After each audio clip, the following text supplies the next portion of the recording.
Good evening. I hope you've had a fruitful day. I do not say happy, though I hope it has been happy.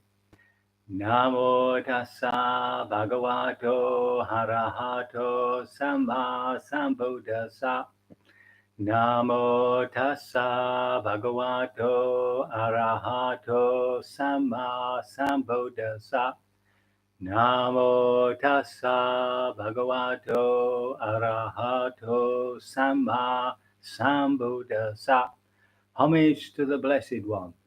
Homage to the Buddha, the Blessed, Noble, and fully self-awakened one. I shall put on my special industry microphone here. Very good. I hope that makes me clear anyway. Hope you can hear me more clearly, yeah? So, I am going to labour the point.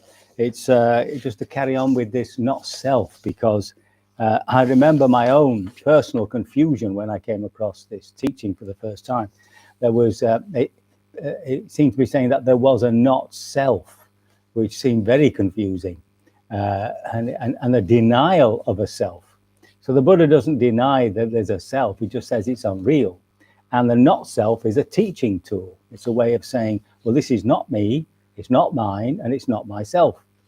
So the discourse I want to look at tonight is traditionally the second one he gave to his disciples, to his 5 friends, or who had been his 5 friends during that time when he was self-mortifying, mainly through not eating. And if you remember, he approaches them, and of course they don't respect him anymore. He's gone soft. But as he does approach, they see that something's changed. And when he begins to speak, he keeps asking them, "Have you ever heard me speak like this before?" And just very slowly they open up to his teaching, and one of them actually becomes what we call a stream enterer, just the first step of 4 steps that take us to liberation. So now, during the day, of course, they go off. I would have thought it was some time, days maybe, because he does say that 3 of them went for alms round and came back, and they all ate. Sometimes it was 2 of them went on alms round. But it's been sort of formalized into what's known as the Anatalakkhana Sutta, the discourse on not self. So this, in a sense, encapsulates this whole teaching. So we'll just go through it, and you'll see how it works. So again, he's at Benares in that deer park where he's met his 5 mendicants, and he's talking to them, and he says, is form. Now this word rupa is often translated as form, but obviously for us as human beings, it's basically the body, right? Everything has form, everything has some sort of spatial reality, a cupboard, a table. But as far as we're concerned, human beings, the rupa refers to this body. So he asks, is this body is not self, he says to them. So the identity is, the identity to the body is an illusion, is a delusion. And he says, well, if this body were you, you'd be able to have control over it. You'd be able to say, do not fall sick, right? Do not suffer from any affliction. You'd be able to tell it to grow a bit more, or I would anyway, and to have more hair on the head. It doesn't matter to me at this present time, but there was a time when I could have done with more hair on my head. But unfortunately, the center of control is elsewhere. So this is the important point. Where is the center of control? Where is the power?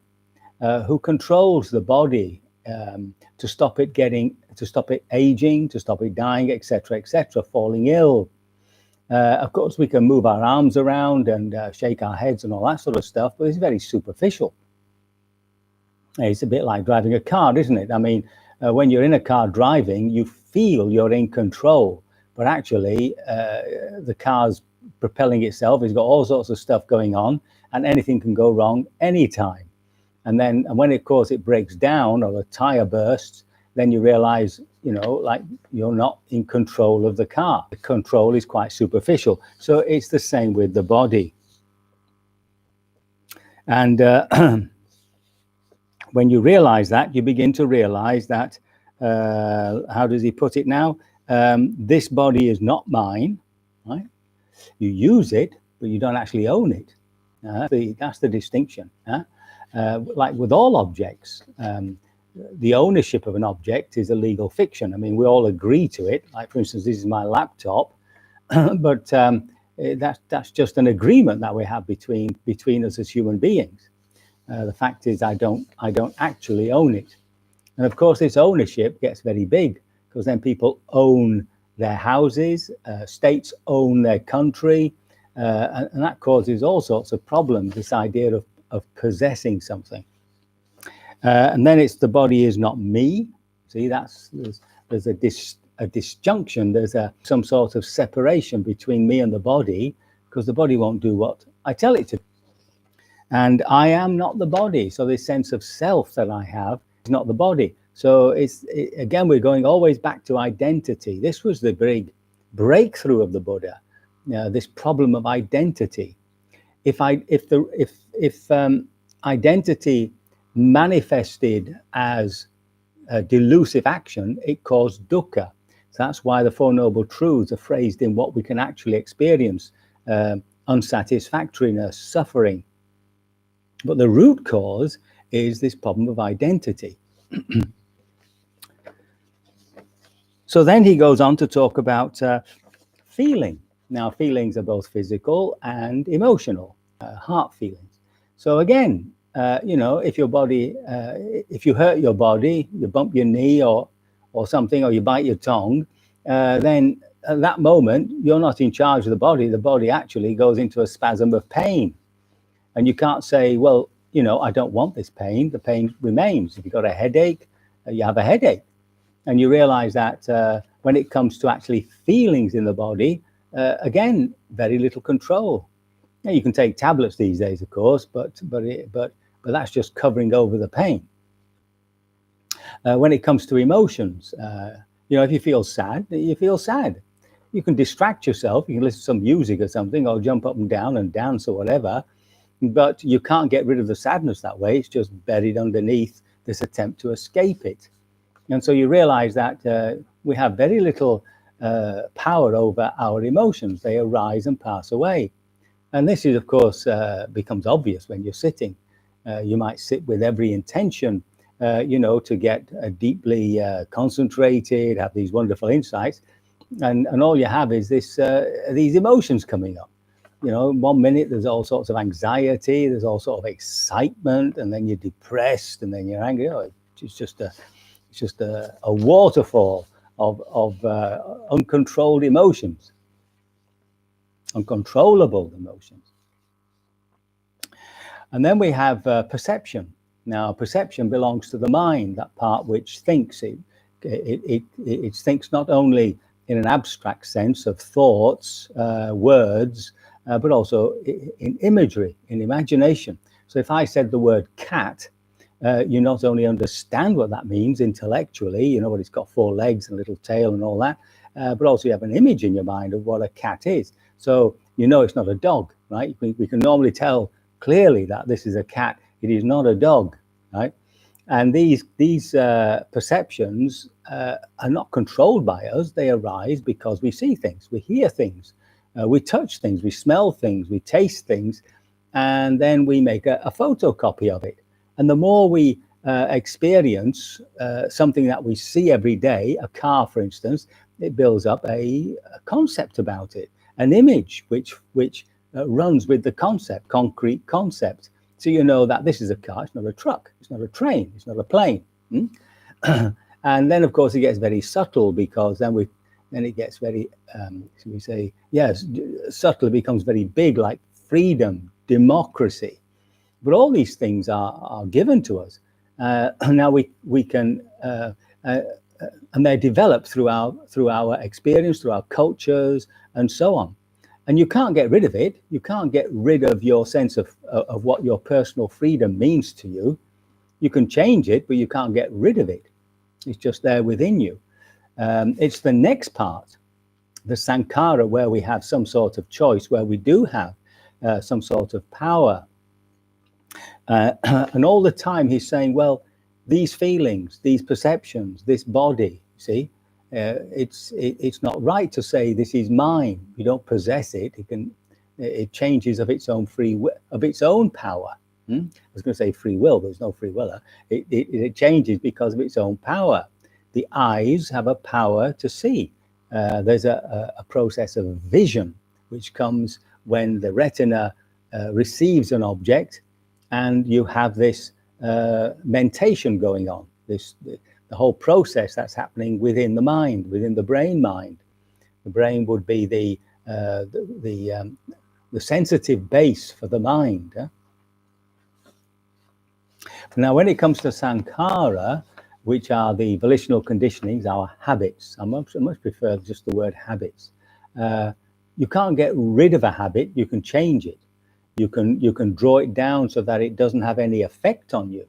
But even in an arahat, old habits will arise, even those that belong to delusiveness. They'll arise, but they have no power, right? They're called vasana. They're called leftovers, traces of past habits. The Buddha is said to have got rid of all of those, but that again is just hagiography, turning the Buddha into some magical being, some hyper human being, a beyond human being. But as a human being, he would have had habits. That's what a human being is the body and a process of habituation. And again, when you see these habits come, when you find yourself in or acting out of a habit, you can become an observer of it. You can be aware of it and realize, well, I don't have to possess this. If I have an attitude of possessing it, it's going to be difficult for me to change it. If I identify with it, if I did that, it wouldn't be me. I remember an old aunt saying that, if she behaved like that, it wouldn't be me. So a very stuck idea of who I am. And that just produces staleness. It produces stagnancy. Whereas we want to be able to flow with events and to change with events. And that's how our lives grow, hopefully, towards what is beneficial.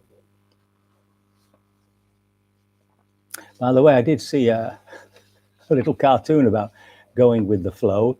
It just said, only dead fish go with the flow. I don't think that's the meaning here. Then finally, we have this consciousness. Now, consciousness is the fifth of the khandhas. So remember the khandha, we've just been through them: the body, feelings, perceptions, habits, and consciousness. Consciousness only arises when it is impinged upon, when something touches it. So it's like a screen, just like this screen that I'm looking at, like a monitor. There has to be an object. There has to be an object that impinges upon a sense base. So light must impinge upon the eye. A sound must impinge upon the ear. Something must come out of, for want of a better word, the subconscious, some sort of image, some sort of emotion, which arises and then touches upon this skein, upon this screen of consciousness. Now, that screen of consciousness is not always there, because it's being touched constantly by different impulses, by different stimuli. And you can't stop being conscious. I mean, you can put yourself asleep. I mean, obviously, when we go to sleep, we lose consciousness. Now, you can hit yourself on the head and lose consciousness. But while we're awake, you cannot be not conscious, right? Your consciousness just arises because it's constantly being awoken by stimulus.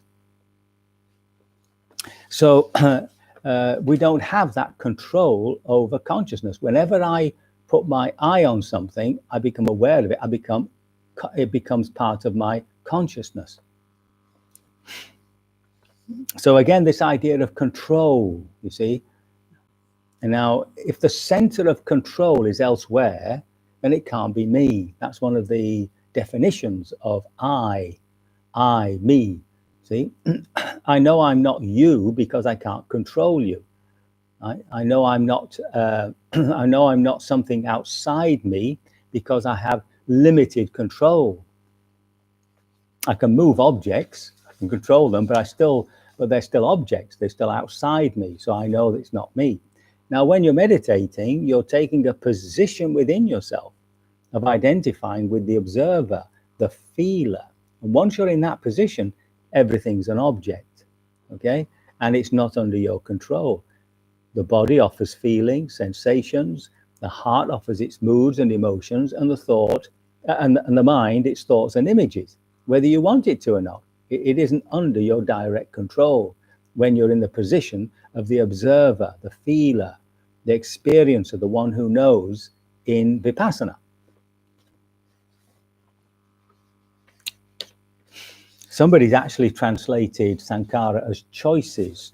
There's a very good website called Sutta Central. That's just one word, Sutta Central. And there's another one, Ancient Buddhist Texts, by Ananda Jyoti, who's an English monk. He lives in Thailand, really. I've known him for a very long time. He also has a little website, just pointed out, Dharma documentaries. They're really quite good. I'll post these up. I'll post this up at some point. So now, having explored the idea of control, the Buddha then goes on to impermanence, ever changing. What do you think, mendicants? That's another word for bhikkhu, yeah? Is form permanent or impermanent? Right, so is the body permanent or impermanent? So the answer is it's impermanent, Venerable Sir. And if it's impermanent, is that suffering or happiness? Now, those two words, dukkha, sukha, you can translate as suffering or happiness, but I think it makes more sense to say, is that satisfying? Is it unsatisfying? Because one of the translations of dukkha is unsatisfactoriness, right? And of course they say, no, it is unsatisfactory. And if it's impermanent, unsatisfactory and perishable, is it fit to be regarded as, this is mine, I am this is myself? Well, the answer, of course, is no, Venerable Sir. So there's your basic questions, yeah?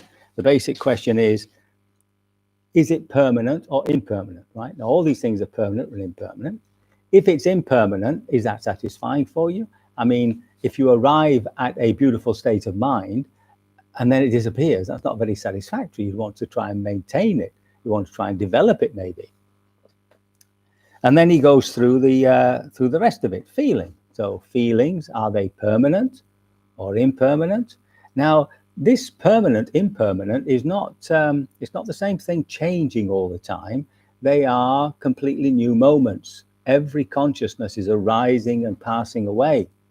So it's at that fundamental level, the impermanence is immediate, right? Even now, consciousnesses are arising and passing away in me and in you at a speed such as that we're not aware of. So it gives some idea of continuity. But in Buddhist psychology, these consciousnesses are flashing. They're flashing moment after moment. So then, of course, with perception, so perceptions arise and pass away just as quickly. And is that, is that desirable? Is that undesirable? Sometimes it is, sometimes it isn't. Then we have what he calls choices in this particular translation, Sujata Bhikkhu. But habits, I would much prefer the word habits. Are they permanent, impermanent? They're constantly changing. Yeah? They're either getting worse or getting better, and so on. Consciousness is the very seat of impermanence because that's, as I say, flashing and arising and passing away. So none of this can be satisfactory to a sense of self because the sense of self wants to be in control. The identity, me, I want to be in control, and I find myself not so. So then he goes on to say, so you should truly see any kind of form.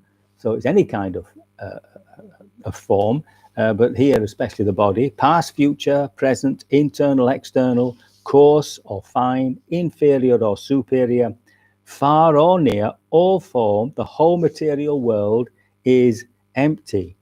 Now, that's the word sunya, and I do believe he actually uses the word sunya here. Oh, sorry, anatta. And the other word he uses in other scriptures is sunya, which means empty. It doesn't have any substance, right? And this, of course, was taken into a more metaphysical understanding by the Mahayana, that everything is empty. But in the Theravada discourses, the Buddha is very much centered on the person, on me and you, trying to really, imprint upon us this idea that nothing is permanent and nothing has any substance. So this is what happens. When you begin to investigate this, then this word nibbida, and it's translated variously, but the one I particularly like is disillusioned. Disillusioned grows, and then because of that disillusion, your desire fades away. Yeah? Mattia Santini. It's interesting. I'm getting a lot of funny live chat. And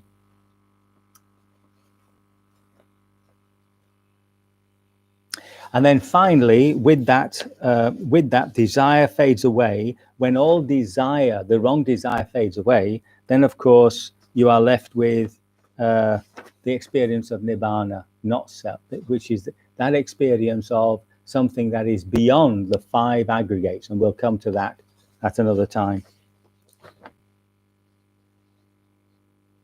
And then finally, when a person is fully liberated, there's this lovely way of talking about it, that rebirth is ended. This constant production of a self, of a false self, is ended. The spiritual journey has been completed. What had to be done has been done. That's a lovely sort of feeling about that. What has to be done has been done, and there's no return to this constant becoming of a false self, of a false being becoming. And so, satisfied, the group of 5 mendicants were happy. And while the discourse was being spoken, the minds of the group of the 5 mendicants were freed from defilements by non-grasping, by losing that sense of desire. And in other words, they all became fully liberated. So let's hope that bit is true. So that I think that virtually concludes my effort to try and get across this teaching about not self, which some of you may have found quite confusing. So remember, it's all about identity. It's about me. Who am I? I mean, that's a question you can always ask. Who am I, or what am I? That would be Korean Zen. What am I? And tomorrow, I'll talk more about the actual process of meditation. And then I have some questions that have come in, and I'll tackle that in a couple of days' time, after tomorrow.